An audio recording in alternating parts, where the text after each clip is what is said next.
한 주간의 집값 흐름과 주요 부동산 현안, 그리고 새 정부를 맞아서 앞으로 부동산 시장 어떻게 달라질지 부동산 경제연구소 김인만 소장과 함께 정리합니다. 안녕하세요. 안녕하세요. 자, 소장님, 이제 6.3 장미 대선의 결론이 나왔습니다. 네. 이재명 21대 대통령이 오늘 취임을 했는데 이게 민주당이 집권하면은 집값이 오른다 이런 속설에 대해서 캠페인 기간 중에 이재명 대통령도 언급을 한 적이 있잖아요. 네. 부동산 시장 앞으로 어떻게 되겠습니까? 그런 속설이 있죠. 민주당이 집권하면 집값이 오른다. 그래서 저는 다른 방송들 가더라도 이게 말이 되냐. 이건 말도 안 된다. 이거 그냥 논리적으로 말이 안 된다라고 제가 여러 번 강조를 했는데 물론 정황상 그렇게 될 수는 있습니다. 노무현 전 정부, 문재인 전 정부 시절에 집값이 올랐기 때문에 네. 나름대로 이제 공식이 만들어졌는데 생각해 보면 노무현 정부 같은 경우는 그때 그 전에 김대중 정부 때 그 앞서서 이제 IMF 외환 위기도 있었고 집값 많이 떨어지고 규제를 풀어서 올라갈 타이밍에 바통을 이어받았기 때문에 그렇고요. 문재인 정부도 MB 박근혜 정부 시절에 집값 조정되고 네. 빚내서 집 사라 규제도 풀어줬기 때문에 올라가는 타이밍이고 사실상 이번에는 그렇게 올라갈 타이밍이 아니었는데 지금 뭐 서울 집값 흐름을 보게 되면 좀 심상치 않은 분위기가 감지가 되고 있어서 저는 뭐 하나의 도전이 되지 않을까 싶습니다. 지금 서울 집값 상승 경기권으로 불길이 번질 가능성도 있는데 이거를 어떻게 해결할 것인가가 가장 중요한 요인이 될 것 같고요. 공교롭게도 금리도 지금 내리고 있잖아요. 네. 기준금리 5월 금통위 때 내렸고 하반기에도 내릴 수도 있고 또 하나가 이제 이재명 이제 대통령이죠. 뭐 여러 번 강조했듯이 기본소득, 기본주택 이렇게 하게 되면 기본소득이라는 게 결국에는 유동성을 또 증가시키는 그렇죠. 요인이 될 수도 있기 때문에 지방은 아니겠으나 서울 수도권의 집값 상승을 어떻게 잘 잡을 수 있을까. 문재인 정부 때처럼 그렇게 규제는 안 하겠다라고 했는데 규제 안 하고 과연 올라가는 집값을 내버려 둘 수 있을 건지가 관건이고요. 저도 재미있는 관전 포인트로 이번에는 이거 어떻게 해결할까. 과거처럼 똑같이 따라갈까. 아니면 새로운 해법을 가지고 또 새로운 해결책으로 돌파를 할지 한번 지켜보는 관전 포인트가 될 것 같습니다. 네, 이재명 대통령이 그 대선 캠페인 기간 중에 그런 이야기는 했거든요. 세금으로 집값 잡지 않겠다. 이거 올라가는 집값은 공급을 늘려서 잡겠다라고 했는데 그게 이론적으로는 참 그쵸. 아름다운데 임기 5년 내에 요게 이제 만만치가 않았던 게 과거의 전례이기는 한데 네. 뭐 한번 지켜보죠. 자, 한 주간의 집값 흐름은 어땠는지 통계를 한번 볼까요? 일단 대통령 취임 전 통계이긴 합니다만 전국은 마이너스 0.02% 안 좋습니다. 전국적으로 보면 안 좋은데 전국 평균이 안 좋다고 해서 모든 학생의 점수가 낮을 수는 없잖아요. 서울 학생은 점수가 높습니다. 0.16%. 5월 3주차가 0.13%니까 0.03%포인트 더 늘어났고요. 지역별로 보면 강남 3구는 이거 뭐라고 해야 되나? 이거 약간 미쳤다고 해야 될까요? 왜냐하면 강남구가 지금 0.39%고요.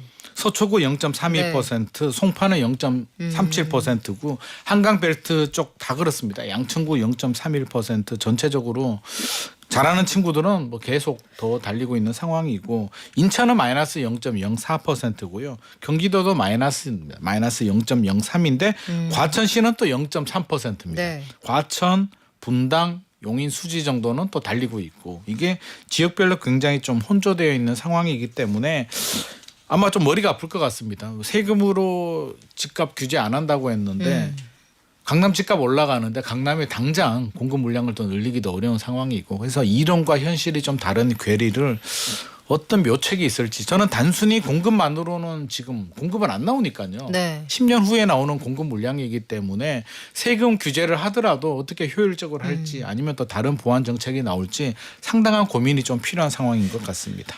근데 대출 금리가 떨어지질 않았거든요. 그래서 금리 인하 때문이라고 하기에도 설명이 충분치가 않은 게 오히려 은행들이 대출 수요가 늘어나니까 막차 타려는 수요 때문에 대출 금리를 올리고 있어요. 시장이 좀 이상하게 돌아가는데 지금 말씀하신 그 지역들의 공통점을 보니까 그거네요. 한강벨트 그 남북으로 면하고 있는 지역 플러스 경기도에서 전체 평균 떨어지는데 과천, 성남, 분당은 재건축이나 정비 사업 이슈가 있는 그런 정비 곳이네요. 사업이고 강남 가까운 곳. 결국에는 한강벨트라고 봐야겠죠. 그래서 한강벨트만 달리고 있고요. 나머지 지역들은 아직 조용한 상황입니다. 세종시는 상승률이 많이 빠졌는데요. 세종시 0.1% 상승률 많이 빠졌고요. 제가 지난번에도 세종시 다녀와서 분위기 전해드렸듯이 제가 갔을 때가 4월 말이었거든요. 4월 30일인가요? 그 무렵이었기 때문에 그때 분위기가 부동산 사장님이 한참 달리다가 요즘 좀 조용해라고 이야기했던 시점입니다. 그래서 5월 거래량이 세종시가 지금 많이 내려왔고요. 왜냐하면 그렇게 될 수밖에 없는 게 한번 달렸고 호가는 올랐는데 국회 이전만 가지고 세종시가 집값이 계속 달리기에는 이미 상당 부분 선반영이 된 부분 그리고 대통령 집무실이 이전할지 안 할지도 모르겠고 그렇죠. 이전하더라도 과연 집값 상승이 얼마나 플러스가 될지는 아직 판단하기 어렵기 때문에 일단은 올라간 호가에 대해서는 인정을 해주되 추가 상승에 대해서는 조심스러운 분위기입니다. 자, 그리고 앞서서 강남 3구의 집값이 무서운 속도로 오르고 있다 전해드렸는데 이 강북 지역의 구축 아파트도 다시 가격이 꽤 많이 올랐다고 합니다. 전고점을 기록하는 곳들이 많이 늘었나요? 이게 강북도 이제 굉장히 넓잖아요. 그래서 노도관까지는 아직까지 뭐 가지는 않았고요.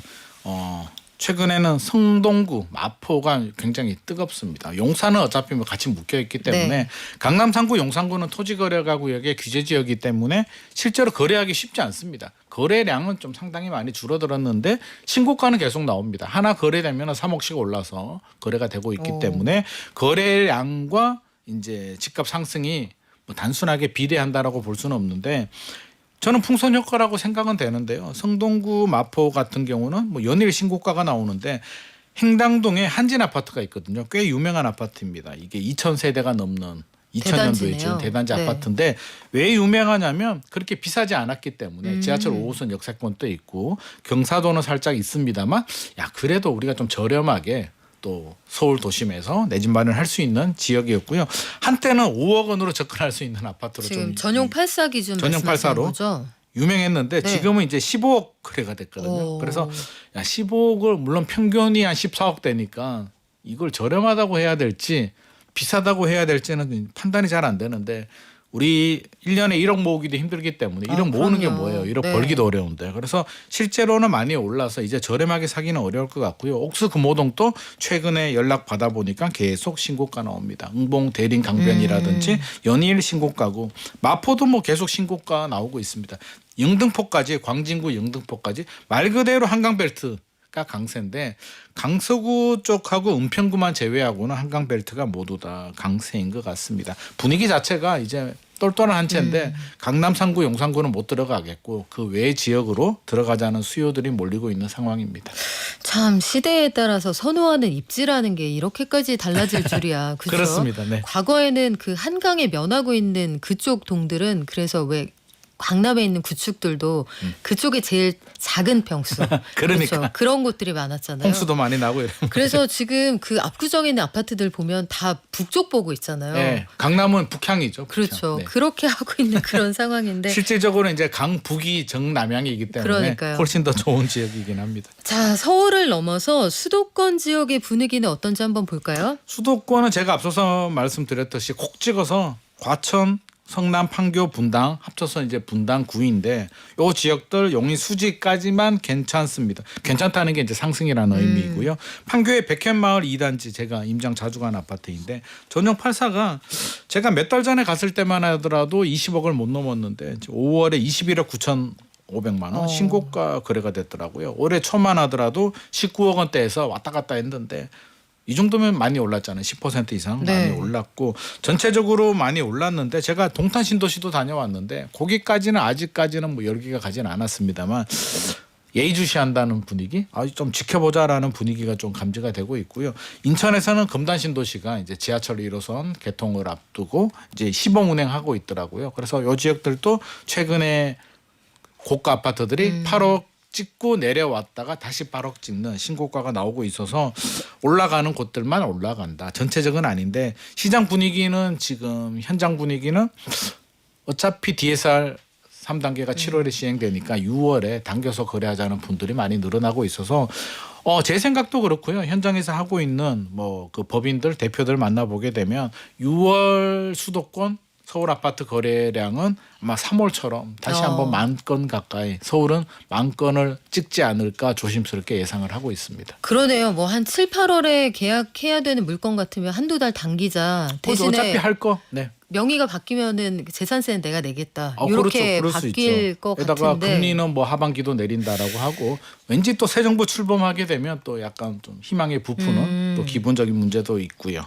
아니 근데 소장님 뭐든지 한정판이 되면 단기적으로 이상 수요가 따라붙고 가격이 오르잖아요. 네. 최근에 미국에서도 보면은 무역 수지를 흑자를 내려고 이 관세 전쟁이 시작했는데 사람들이 미리 사서 쟁이다 보니까 맞아요. 그러니까 적자가 늘어나지 않습니까? 그렇습니다. 오히려 이런 상황이 벌어지고 있는데 대출도 그런 게 아닌가 싶어요. 스트레스 DSR 3단계 시행 앞두고 대출 막차 타자 이러니까 대출을 원래 줄이려고 시행한 제도인데 네. 이게 대출을 오히려 늘리는 거 아니에요? 더 늘어나고 있습니다. 저는 한 7월까지는 늘어날 것 같은데 왜냐하면 6월에 계약한 게 7월에 대출 시행해야 되니까요. 그리고 굳이 지금 안 사도 됐던 분들 하반기나 올해 말에 사려고 생각했던 분들도 안 되겠다. 집값도 올라가고 한도가 안 나올까 규제도 봐. 하고 하니까 이왕 하는 거 그냥 단기자라고 해서 지금 너도 나도 우왕좌왕하고 있는 상황인데요. 실제로 뭐 토지거래가 구역이 지정이 되면서 그 토지거래구역이 지정되지 않았던 서초구 같은 경우는 중개사들도 해본 적이 없기 때문에 어떻게 해야 될지를 몰라서 압구정에 전화해서 아는 부동산한테 야 이거 어떻게 해야 되는 거야 라고 막 물어보고 우왕좌왕하는데 아이고. 가계부채도 그런 것 같습니다. 최근에 좀 많이 늘어났습니다. 한 달 전월 대비 한 5조 정도 4조 9,964조 원 4억 원 정도 늘어났는데 이게 역시 뭐 이런 예상이 되고요.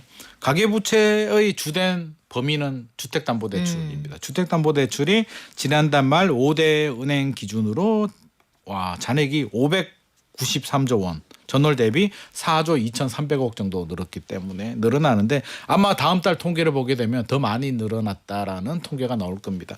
대출 잡겠다고 스트레스 DSR 3단계 시행을 했는데 공교롭게도 6월, 7월까지는 가계대출을 늘리는 또 부작용이 생기니까 미국하고 똑같은 케이스라고 좀 그러니까요. 보여집니다. 이거 별거 아니네. 아무 때나 가도 살 수 있어. 그러면 오픈런 안 하잖아요. 오히려 안 사죠. 그냥 안 사고 언제든지 살 그거 수 뭐 있으니까. 나중에 필요할 때 사면 되지 이러는데 이게 안 팔 수도 있대. 다음 달부터 그럼 괜히 마감 임박 삐뽀 하면 그러니까 빨리 근데 여러분 아시겠지만 홈쇼핑에서도 이 구성 이 가격 오늘이 마지막이라고 하는데 다음 달에 다음 주에 또 하더라고요. 그게 좀 화가 나더라고요. 분명히 삐뽀해서 샀는데 다음 주에 똑같은 거 또 팔더라고요. 아니 소장님 근데 이게 궁금한 게요. 스트레스 DSR을 통해서 대출을 규제한다는 건 개인에게 너무 많은 빚을 지지 마세요. 이렇게 정책으로 살짝 등을 떠밀어 주는 거잖아요. 네네. 근데 성인의 금융거래고 이 어차피 신용이 안 좋고 그러면 은행이 대출을 안 내줄 텐데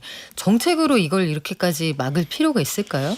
저도 사실 좀 그런 생각은 있습니다. 왜 본인 책임이잖아요. 성인 본인 책임이기도 하고요. 대출 중에서 가장 안전한 대출이 주택담보대출이거든요. 그렇죠. 특히 아파트 담보대출은 아파트는 전세 가율도 낮습니다. 그럼 대출 받으면 사실 대출 받는다는 얘기는 전세도 없고요. 경매 넘어가면 잘 되거든요. 한 80% 정도만 내려와도 바로바로 낙찰이 되기 때문에 채권 회수에도 문제가 없음에도 불구하고 이게 가계부채 총량이 늘어난다는 이유만으로 저는 이렇게 강하게 규제한다는 것 자체가 오히려 연체율이라든지 이런 걸 좀 보호하고 안정성 있게 관리하는 게 중요한데 이렇게 등 떠밀면 대출 안 나오는 분들은 어디로 가겠습니까? 신용대출 받고 그러니까요. 사금융으로 몰리면서 더 위험해질 수도 있어서 누구를 위한 대출 규제인지 한 번 더 생각을 좀 해보는 것도 좋을 것 같습니다. 그래요. 또 이렇게 규제가 되니까 은행들이 배짱을 부리면서 대출 금리가 시장과 또 다르게 움직이고 있어서 네. 요거는 좀 교정이 돼야 할 것 같은데 방금 말씀하신 것처럼 서울 아파트 가격이 올라가니까 경매 시장도 뜨겁다고요? 서울만 그렇습니다. 서울 수도권 일부 지역인데요. 낙찰 가율이 보통 낙찰 가율이라고 하면 감정 가격이 있고 우리가 경매를 하는 이유는 저렴하게 사고 싶으니까 낙찰 가율 한 80% 감정 가격 대비 그 정도 수준에서 일반적으로 받거든요. 지방 같은 경우는 더 저렴한데 최근에 서울 보니까 뭐 100%가 넘더라고요. 그래서 이게 맞나 싶기도 한데 압구정 현대 같은 경우는 130%입니다. 전용 면적 197제곱미터에 7명이 입찰했는데 감정 가격이 72억 원, 낙찰 가격이 93억 7천만 원인데 저는 7명이 낙찰을 받아 다 이게 입찰에 참가했다는 것도 좀 신기하네요. 한 현금 100억 뭐 이 정도 있다는. 어허요, 어허. 아, 대단하고 네. 마포에도 이제 마포 자이 2차 아파트. 네. 이건 좀 만만하잖아요. 어휴. 감정가 16억인데 전혀 21억 만만하지 6천만 않은데요. 원. 그런가요? 상대적으로? 야. 근데 여기는 55명이 몰렸다고 합니다. 아니 이게 대출 없이 현금으로 바로 넣어야 하는 그 현금 동원력이 있는 분들이 있다는 뜻이기도 하고 감정가보다 이렇게 준다는 거는 앞으로 더 오를 거라는 쪽에 베팅을 한다는 앞으로 거잖아요. 더 오르고요. 지금 사러 가면 이 가격보다 훨씬 높다는 얘기입니다. 그래서 보통 6개월 전에 감정 가격이 정해지기 때문에 6개월 사이에 강남 3구 마포 날아다니잖아요. 그러니까 이 130% 해도 내가 훨씬 더 유리해. 현장 가면 150% 해도 못 사라는 심리가 있는 것 같습니다. 그래요. 아, 우리 하정숙 님이 이런 의견 주시네요. 아유, 진짜 이런 마지막입니다. 이 구성 이 가격 마지막이에요. 이런 말 좀 못하겠으면 좋겠어요. 마음이 조급해서 사게 되더라고요 하셨는데 우리가 그러게요. 알면서 속지 말아야 되는데 갑자기 쿵짝쿵짝 하면서 비트가 빠른 음악 나오면 어떻게 이미 전화를 걸고 있거나 앱을 켜고 있는 내 자신 나도 모르게 발견하잖아요. 이제 전화기 들고 있죠. 마음을 푹 내려놓고 집은 언제나 있고 대출도 받을 수 있다. 이런 믿음을 준다면 사람들이 줄 서지 않을 텐데. 의외로 또 쉽게 해결될 수도 있는 문제인 것 그러니까요. 같습니다. 또 뭐 정책 방향 바뀔 테니까 한번 지켜보시죠. 그리고 한남동에 이어서 압구정에서도 삼성과 현대가 이 새로운 아파트 짓는 공사를 따내려고 네. 혈투를 벌이고 있다고 하는데 강남구청이 갑자기 등장했어요. 네. 어지간히 해야지 그래 이렇게 얘기했다는데 뭐 때문에 그러는 거예요? 이게 뭐 오케이 목장의 결투도 아니고 압구정 목장의 결투인데 이게 시작하기도 전에 권총 들고 지금 서로 그냥 막 죽이려고 하고 있기 때문에 네. 강남구청에서 긴급 제동을 걸었는데요. 압구정 2구역입니다. 사실 한남에서 삼성이 한번 이겼잖아요. 압구정은 양보할 수 없는 게임인데 삼성 입장에서 본다면 압구정까지 이제 깃발을 꽂게 된다면 명실상부한 최고의 이제 건설사 자리를 차지하는 거고. 이게 뭐 한강벨트 땅 따먹기 이런 거예요? 굉장히 이게 상징성이 너무나 크기 때문에 야. 압구정은 보다 대한민국에 더 좋은 곳은 없죠. 그래서 가장 좋은 목장인데 뭐 현대 저는 입장에서는 생각이 좀 다릅니다만 여하간 네. 현대 입장에서는 이것도 양보할 수 없는 게 원래 우리 목장이었잖아요. 압구정 현대인데 그러네요. 우리 할아버지가 만든 목장을 지금 이게 다른데 원래 사원 아파트였죠. 현대건설. 그렇죠. 네. 그래서 빼앗길 수 없기 때문에 이제 목숨을 거는데 너무 과열입니다. 삼성 같은 경우는 인근에 이제 홍보관을 만들고 삼성이 요즘 인기 있는 아파트들 있잖아요. 원 시리즈, 원베일리, 원펜타스 투어 시켜줄 거야. 야, 네. 우리 잘 지은 거 알지? 이게 아파트 비싼 거 알지? 버스 타고 가서 투어 시켜주니까. 그거는 좀 그렇다. 그래서 네. 중단됐습니다. 강남구청이 야, 너 그거 아니잖아. 거기서 딱 나온 거군요. 네, 어지간히 그래서 하지 그래. 어지간히 이게. 하지라고 네. 중단했고 현대건설도 뭐 강력하게 지금 여러 가지 안들이 나오고 있는데 상표권 등록까지 했다고 합니다. 압구정 현대 아파트 이게 상표권 등록까지. 그래요. 그래서 너무하다 해서 이제 일단 브레이크를 잡았는데 뭐 이제 돈 문제도 그렇고 여러 가지 이제 피를 튀기고 있습니다. 이게 현대 같은 경우 하나은행하고 업무 협약도 맺었고 삼성 같은 경우도 이제 시중은행하고 하는데 너무 뜨거워서 잠시 브레이크를 잡았고요. 아마 압구정에 2구역도 있고 3구역도 있는데 두고두고 아마 이들의 혈투는 계속 진행이 될 것 같습니다. 여기 말고 용산 정비창도 이쪽도 관심이 큰 지역이었잖아요. 네네. 이쪽은 공사를 누가 따내게 될까요? 큰 형님들은 지금 압구정에서 지금 붙고 있기 네. 때문에 정비창도 굉장히 좋은 곳인데 여기는 이제 작은 형님들이 이제 하고 있는데 포스코하고 HDC 현대산업개발이 붙었습니다. 포스코 같은 경우는 사실 뭐 일군 브랜드이긴 한데 생각해 보면 강남이라든지 인기 지역에 포스코 보셨습니까? 안 보이잖아요. 드무네요. 그래서 네. 포스코 같은 경우는 야 이거 우리가 그래도 일군인데 왜 우리 여기 깃발이 없는 거야라고 해서 네. 목숨을 걸고 지금 수주를 하려고 하는데 압구정이나 이 한남 쪽은 삼성현대가 워낙 막강하게 버티고 있기 때문에 못 들어가고 지금 여기 정비창에 지금 목숨을 거는 상황입니다. 그래서 포스코 같은 경우는 굉장히 파격적인 공약을 걸었는데요. 공사비가 뭐 9천억 원 내가 이해를 하겠는데요. 이제 분양 수익금 내 기성부를 제안했는데 이게 뭐냐면 한마디로 조합이 분양 사업을 해서 돈이 남으면 거기서 우리 돈 받아갈게요. 조합 니들이 돈 못 받으면 우리도 돈 안 받을게요. 그런 거래를 해도 돼요? 일반적으로 안 해주죠. 그쵸. 안 해주는데 여기는 꼭 깃발을 꽂고 싶나 봅니다. 포스코 입장에서는 야 강남 압구정 아니면 우리 용산에 정비창이라도 네. 포스코 브랜드 하나 꽂아야 우리가 명실상부한 브랜드가 되지 않겠냐라는 심리를 가지고 있고요. HDC도 우리도 질 수 없다라고 해서 뭐 지하철역을 연계하는 통합 아이파크몰이 있기 때문에 야 우리 아이파크몰 하는 거 봤지? 우리가 훨씬 더 잘할 수 있어라고 해서 역시 치열하게 다툼을 하고 있는 상황입니다. 이쪽도 조만간 용산구청이 어지간히 하지 하고 한번 등판하지 않을까 싶은데 끝으로 지금 서울 안에서 외국인이 소유한 주택이 한 10만 호 되는 모양이죠. 네네 10만 원 네. 정도 됩니다. 외국인이 부동산 너무 많이 사서 이거 집값 올리는 거 아니야? 이런 고민 때문에 서울시가 뭔가 한다면서요? 서울시가 실태 파악 대책 마련에 나섰는데 서울시 입장에서는 이게 자라보고 놀란 것은 지금 소뚜껑 보고도 놀랄 것 같습니다. 토지거래가 구역 때문에 지금 한번 뜨겁게 한번 혼이 그쵸. 났기 때문에 네. 야 외국인들까지 또 왜 이러는 거야라고 해서 최근에 나오는데 물론 10만 호를 사긴 했고요. 그중에 56%가 중국인입니다. 그래서 좀 더 약간 마음이 좀 그렇긴 한데 굳이 따지자면 저는 좀 분석을 해보니까 가장 많이 산 지역이 경기도고요. 경기도에서도 뭐 화성시 뭐 땅까지 포함해 보면 안산, 시흥, 부천, 수원 그러니까 공장이나 아 일자리하고 붙어 있는 그렇죠. 지역들이네요. 그래서 저는 일자리를 네. 가서 일하러 왔다가 전세 사기 때문에 전세는 못 들어가겠고 집을 사신 분들이 많이 있고요. 물론 서울도 사기는 했는데 이 정도 그러니까 비율로 따지면 전국의 집의 0.52% 땅으로 따지면 0.26% 정도니까 우리를 위협할 정도는 저는 아니라고 보여지고요. 긍정적으로 보게 되면 또 자금이 또 들어오는데 문제는 역차별 논란이잖아요. 우리나라 사람들은 중국에 투자하기 어려운데 중국인들은 투자를 한다. 투자 수익을 중국인들은 쉽게 가지고 가는데 그쵸. 우리는 가지고 나오기 어렵다. 또 대출 규제라든지 중과세 외국인들은 적용되지 않기 때문에 역차별 공정성 문제를 회복하는 게 우선이지 무조건 규제만 능사는 아닌 것 같습니다. 그래요. 지금 주민등록이 안 돼 있기 때문에 다주택에 따른 중과세 이런 것도 쉽지 않다고 하고 알 수 없는 대출을 받아와서 집을 척척 사더라 뭐 이런 얘기도 있는데 그러니까. 전체적인 비중상으로는 굉장히 미미하다고 하네요. 저희가 이거 팩트 체크 오랜만에 한번 해봤습니다.